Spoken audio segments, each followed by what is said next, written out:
اعوذ باللہ من الشیطان الرجیم بسم اللہ الرحمن الرحیم۔ ناظرین و سامعین السلام علیکم، امید ہے آپ خیریت سے ہوں گے اور ہمارے ویڈیو سے استفادہ کر رہے ہوں گے۔ ناظرین، ویڈیو پر جانے سے پہلے آپ سے گزارش ہے کہ ہمارے channel blend of history English کو بھی سبسکرائب کر لیں اور اس کے بیل آئیکن پر کلک کر کے آل نوٹیفیکیشنز کی سیٹنگ کا انتخاب کر لیں تاکہ محمد و آل محمد علیہ السلام کی تعلیمات پر مبنی انگریزی کانٹینٹ سے آپ محروم نہ رہ سکیں۔ ناظرین، امام حسین علیہ السلام کے ماننے والوں پر جہاں 1400 سال سے ظلم و ستم ہو رہا ہے، وہیں کئی مقامات ایسے ہیں جہاں کربلا کی تاریخ نے اپنے آپ کو دہرایا ہے۔ امام حسین علیہ السلام اور ان کے رفقا جیسی عظیم قربانیاں تو رہتی دنیا تک پیش نہیں کی جا سکتی، البتہ ان کے نقش قدم پر چلتے ہوئے شیعان حیدر کرار نے اپنی جانوں کا نذرانہ پیش کرنے میں کوئی کسر نہیں چھوڑی۔ آج ہم آپ کی خدمت میں ایک ایسے المناک اور اندوہناک سانحے کی تفصیلات لے کر حاضر ہوئے ہیں جس کی نظیر پورے بر صغیر میں نہیں ملتی۔ ویڈیو پر جانے سے پہلے ہم آپ سے گزارش کریں گے کہ یہ ویڈیو ہم نے 3 جون کو پیش کرنا تھا، لیکن کچھ وجوہات کی بنا پر پیش نہ کر سکے، لہٰذا آج آپ کی خدمت میں اسے پیش کر رہے ہیں۔ ناظرین، ریاست خیرپور سندھ کی مذہب اہل بیت کے لیے بے تحاشا خدمات ہیں۔ آج کا یہ المناک واقعہ اسی خیرپور سندھ میں پیش آیا۔ یہ 1963 کی بات ہے کہ جب 10 محرم الحرام بمطابق 3 جون کو جب یوم عاشور کا آغاز اذان حضرت علی اکبر علیہ السلام سے ہوا تو دن چڑھتے ہی وقت کے یزیدوں نے سید غلام مہدی نقوی کے گھر منعقد ہونے والی قدیمی مجلس عزا پر حملہ کر کے ذاکر اہل بیت صاحب دین ماچھی کو شہید کیا اور عزاداروں کو زخمی کر دیا۔ یہ مجلس عزا خیرپور کے نواحی گاؤں ٹھیڑی میں ہو رہی تھی۔ قرب و جوار کے لوگوں کو جب اس واقعے کا پتہ چلا تو لوگوں نے بے اختیار یا حسین کرتے ننگے پاؤں اور خالی ہاتھ سید غلام مہدی کے گھر پہنچنا شروع کیا۔ یہاں ٹھیڑی میں منصوبہ بندی کے تحت پہلے سے ہی مورچہ بند دشمنان اسلام اور مخالفین عزاداری نے نہتے عزاداروں پر ظلم و بربریت کی انتہا کر دی، جس سے انسانیت کا سر شرم سے جھک گیا۔ اس سانحے میں سینکڑوں مومنین کو شدید زخمی کر دیا گیا۔ ناظرین، ان یزیدیوں نے بچوں، جوانوں اور بزرگوں پر ایک سمت سے پتھروں اور گولیوں کی بارش کی تو دوسری سمت سے خنجر و کلہاڑی بردار افراد نے حملہ کر کے زخمیوں کو شہید کر دیا اور ان کے سر تن سے جدا کیے۔ کوئی لاشوں کو آگ لگاتا تو کوئی لاشوں اور زخمیوں کو دریا میں بہا دیتا۔ ایک گروہ شہداء کے جسموں سے گولیوں کے نشانات مٹانے کے لیے کلہاڑیوں اور خنجروں سے مصروف عمل تھا تو دوسرا گروہ امام بارگاہ میں موجود علم اور تازیوں کو آگ لگانے کے لیے دوڑا۔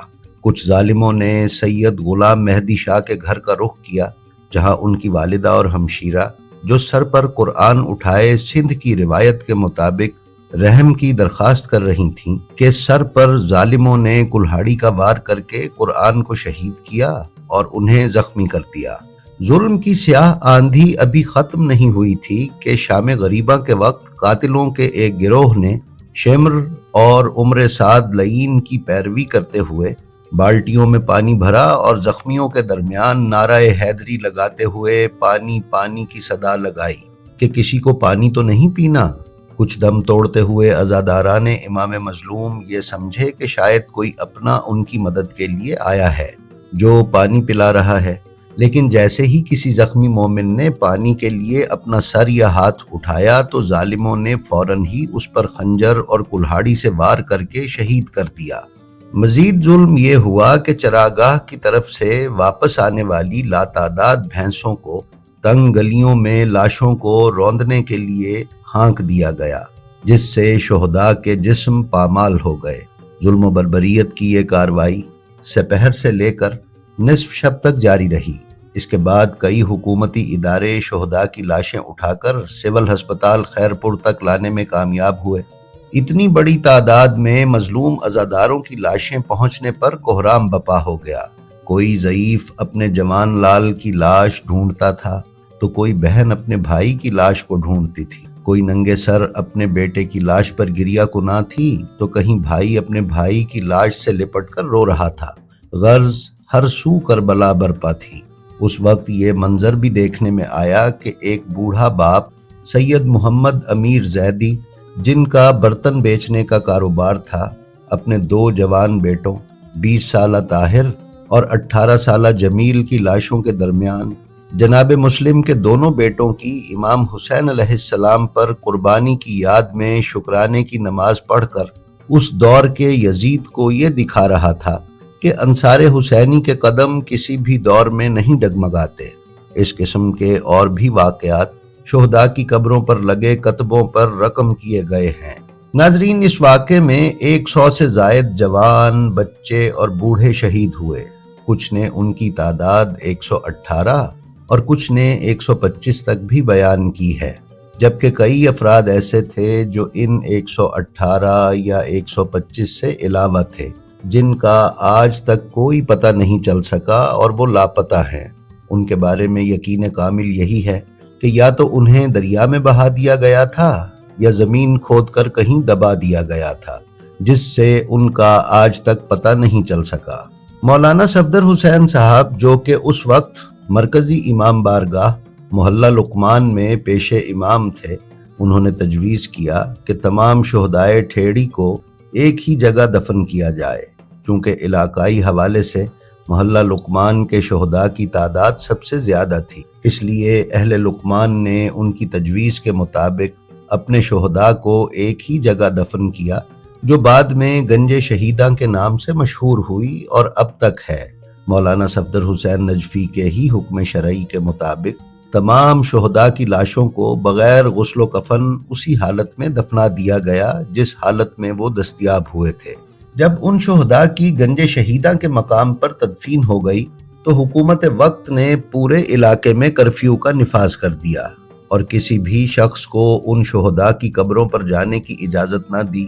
کچھ دن بعد نصف شب سے قریب ایک معجزہ رونما ہونا شروع ہوا۔ گنج شہیداں کے قرب و جوار میں رہنے والے برادران اہل سنت نے آ کر یہ خبر دی کہ ہر شب گنج شہیداں سے یا حسین کی آوازیں آتی ہیں، جیسے کہ وہاں ماتم ہو رہا ہو۔ جب مومنین نے وہاں جا کر دیکھا تو کوئی بھی نہ تھا۔ تحقیق کرنے پر عینی شاہدین نے بتایا کہ رات کے وقت روشنی کی طرح کا ایک نور گنج شہیداں میں قبلہ کی طرف سے آتا ہے اور ہر شہید کی قبر پر کچھ دیر قیام کے بعد غازی حضرت ابو الفضل العباس علیہ السلام کے علم مبارک کی جانب بڑھتا ہے۔ جس وقت یہ نور قبروں سے علم پر پہنچتا ہے تو تمام شہداء کی قبور سے شدت کے ساتھ یا حسین کی صدائیں فضا میں بلند ہوتی ہیں، جو بہت دور تک سنی جاتی ہیں۔ یہ سلسلہ کافی عرصے تک جاری رہا۔ اس کے بعد سے زمین کربلا یعنی گنج شہیدہ میں معجزات کا نہ ختم ہونے والا سلسلہ شروع ہو گیا، جو آج تک جاری ہے۔ ناظرین، اسی سلسلے میں سانحہ ٹھیڑی میں ایک شہید ہو جانے والے سید امیر ہاشم شہید کی والدہ بیان کرتی ہیں کہ ہمارے محلے کے کچھ بچے گنج شہیداں کی طرف سے بھاگتے ہوئے آئے اور کہنے لگے کہ ان ریت کے ٹیلوں کے پاس سے یا علی کی صدائیں آ رہی ہیں۔ تب سانحہ ٹھیڑی برپا نہیں ہوا تھا اور موجودہ گنج شہیداں کے مقام پر صرف ریت کے کچھ ٹیلے تھے۔ ان ٹیلوں میں سے یا علی کی صداؤں کے سنائی دینے کے کچھ عرصے کے بعد ہی ضلع خیرپور کے اس علاقے یعنی ٹھیڑی میں روز عاشور 3 جون 1963 کو کرب و بلا کا یہ منظر دکھائی دیا اور یہ سانحہ وقوع پذیر ہوا۔ ناظرین، ٹھیڑی میں آج بھی کوئی مومن قیام پذیر نہیں ہو سکتا، لیکن وہاں سے ہر سال جلوس عاشورہ پورے عقیدت و احترام کے ساتھ برآمد ہوتا ہے اور ہر سال جون کے پہلے ہفتے کو بعد از نماز مغربین بمقام گنج شہیداں محلہ لقمان خیرپور میں مجلس عزا کا انعقاد کیا جاتا ہے۔ جی تو ناظرین، یہ تھی ہماری آج کی ویڈیو۔ ہماری آپ سے درخواست ہے کہ ہمارا جو ویڈیو آپ کو پسند آئے اس کا لنک اپنے حلقہ احباب میں شیئر کرنا نہ بھولیں، تاکہ علوم محمد و آل محمد کی نشر و اشاعت میں آپ کی حصہ داری برقرار رہے۔ اس کے ساتھ ہی ساتھ ہماری آپ سے یہ درخواست ہے کہ آپ اپنا اور اپنے متعلقین کا بے حد خیال رکھیں اور اللہ کی مخلوق میں آسانیاں تقسیم کرتے رہیں۔ اللہ آپ کا حامی و ناصر ہو۔ السلام علیکم۔